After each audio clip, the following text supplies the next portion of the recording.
Salam sejahtera untuk kita semua. Perkenalkan, saya Manaik Mengirutu Simbolon dari Prodi Keuangan Daerah, NIM channel E021027, Fakultas Ekonomi dan Bisnis Universitas Jambi. Di sini saya akan menjelaskan mengenai akuntansi manajemen sektor publik. Yang pertama, ruang lingkup akuntansi manajemen sektor publik.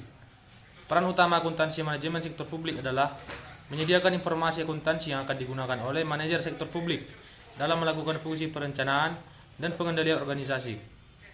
Informasi akuntansi diberikan sebagai alat atau sarana untuk membantu manajer menjalankan fungsi-fungsi manajemen sehingga tujuan organisasi dapat tercapai. Pada dasarnya, prinsip akuntansi manajemen sektor publik tidak banyak berbeda dengan prinsip akuntansi manajemen yang diterapkan pada sektor swasta. Kemudian perlindungan aset pada dasarnya di dalam prinsip akuntansi manajemen sektor publik tidak banyak berbeda dengan prinsip akuntansi manajemen yang diterapkan pada sektor swasta. Namun harus diingat bahwa sektor publik memiliki sifat dan karakteristik dengan sektor swasta, sehingga penerapan teknik akuntansi pada manajemen sektor swasta tidak dapat diadopsi secara langsung tanpa modifikasi. Oleh karena itu, peran akuntansi manajemen dalam organisasi sektor publik meliputi 1. Perencanaan strategik, yang kedua pemberian informasi biaya, 3. Penilaian investasi, 4. Penganggaran, 5. Penentuan biaya pelayanan atau cost of services, dan penentuan tarif pelayanan atau charging for services. Kemudian yang terakhir penilaian kinerja. Kemudian pengertian dari ruang lingkup akuntansi sektor publik. Istilah sektor publik memiliki pengertian yang bermacam-macam.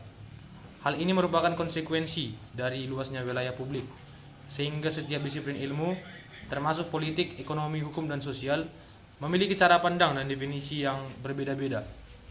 Dari sudut pandang ekonomi, sektor publik dapat dipahami sebagai suatu entitas atau kesatuan yang aktivitasnya berhubungan dengan usaha untuk menghasilkan barang dan pelayanan publik dalam rangka memenuhi kebutuhan dan hak publik.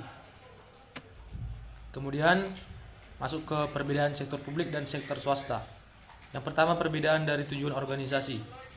Perusahaan komersialnya bertujuan untuk memaksimalkan kesejahteraan pemegang saham melalui penciptaan keuntungan, sedangkan organisasi sektor publik mempunyai tujuan untuk meningkatkan kesejahteraan masyarakat melalui pelayanan.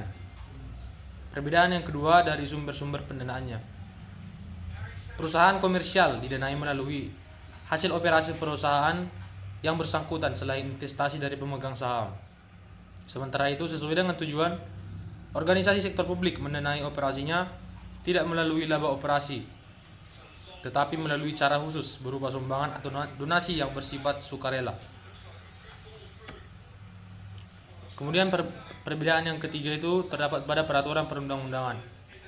Organisasi sektor publik, khususnya lembaga pemerintah, harus melakukan aktivitasnya sesuai dengan peraturan perundang-undangan yang berlaku. Pemerintah Indonesia misalnya harus melakukan pembangunan jembatan karena diamanatkan dalam Undang-Undang Dasar tahun 1945 untuk meningkatkan kesejahteraan rakyat. Meskipun pembangunan jembatan tersebut tidak memberikan keuntungan bagi organisasi pemerintah yang bersangkutan. Kemudian, tujuan akuntansi sektor publik.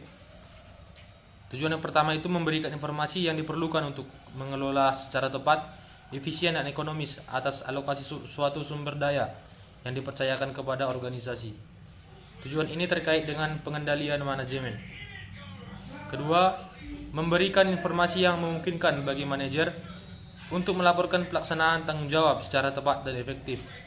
Program dan penggunaan sumber daya menjadi wewenangnya dan memungkinkan bagi pegawai pemerintah untuk melaporkan kepada publik atas hasil operasi pemerintah dan penggunaan dana publik. Tujuan ini akan terkait dengan akuntabilitas. Kemudian masuk ke akuntansi sebagai alat pengendali organisasi. Untuk menjamin bahwa strategi untuk mencapai tujuan organisasi dijalankan secara ekonomis, efisien, dan efektif, maka diperlukan suatu sistem pengendalian yang efektif pula.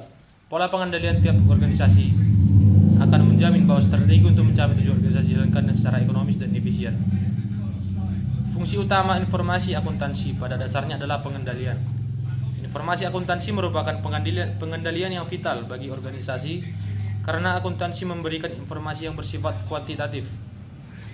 Informasi akuntansi umumnya disampaikan dalam bentuk koran finansial, sehingga memungkinkan untuk dilakukan pengintegrasian informasi dari tiap-tiap unit organisasi yang pada akhirnya membentuk gambaran kinerja organisasi secara keseluruhan. Dan lebih lanjutnya, informasi akuntansi memungkinkan bagi organisasi untuk mengintegrasikan aktivitas organisasi. Kemudian, proses perencanaan dan pengendalian manajerial sektor publik.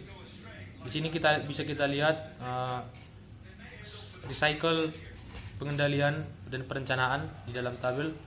Mungkin bisa dilihat sendiri dan akan saya jelaskan di akhir video. Terima kasih. Ya,